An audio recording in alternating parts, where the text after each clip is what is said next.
So what is going on, everybody? Today we're going to be talking about some really good buys from this vendor's reset and some that I would pick up, and I'm actually going to pick up on my other character. So let's get into it.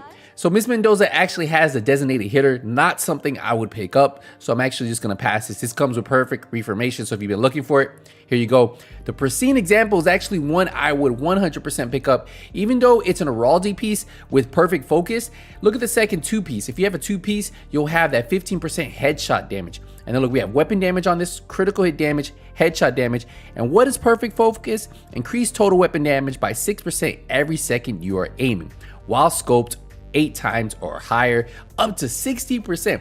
That is amazing. And that's why this is actually a pretty solid, good piece. Look at all those rolls. Those rolls are actually really nice. It is going to cost you 15,000 credits, but shouldn't cost, that shouldn't be too much. Definitely would pick this up. Now, if you guys have completed the DC Hunters and gotten all the keys from the DC Hunters, you guys will have the Shield Splinter unlocked. The rolls on this aren't bad at all. Assault Rifle health, critical hit damage, I would reroll that critical hit damage for damage targets out of cover.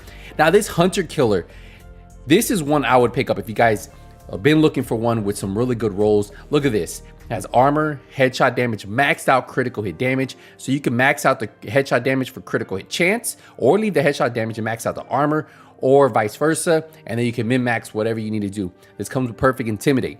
You do have to kill the hunters in New York City. And then, you know, if you do all 13 hunters, they do end up dropping the keys, and that's how you guys can unlock this.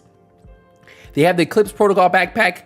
God rolled, obviously, all these skill bags are always God rolled because they have one skill tier. Then you can max out the explosive resistance for status effects.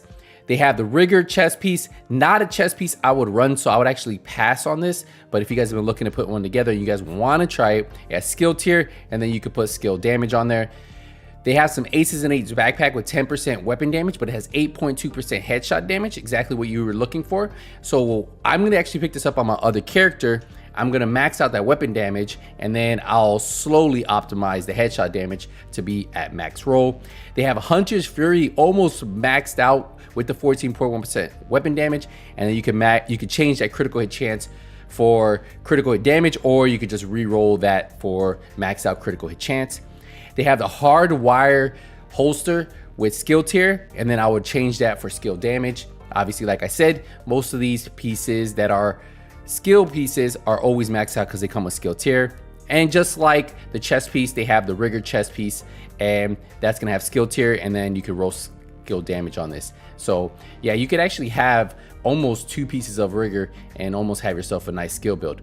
Now, everything else on here isn't something I would pick up. They have a SIG 556 with preservation. They have a tactical M1911 with lucky shot. They do have Wyvernware gloves, which aren't bad. So they have skill tier, critical damage. I will put skill damage on there, and then it has skill haste. So if you've been looking for these, not a bad pickup. They have the Douglas and Hardy mask with pistol damage, weapon damage, health, and hazard protection. Punch Truck match is definitely going to be a lot better than this, but if you don't have one of those and you're trying to build around it, well, this might be something for you. They have bleed resistance 8.7%, and then they have a shield health at 4.4. So yeah, there you guys go. If you guys have been looking for this, they are some really good items. The ones I would pick up: the pristine example, Hunter Killer. I'm going to be picking up Aces and Eights, and I am going to be picking up Hunter's Fury. Now, if you're building any skill builds, well, you have the Rigger sets, the Hardwire, and the Eclipse Protocol backpack. Definitely all pieces I use. So guys, we're gonna wrap it up here. Appreciate the support, appreciate the love. I will see you guys in the next one. But until then, hey, nothing but skills out. Take it easy, everybody.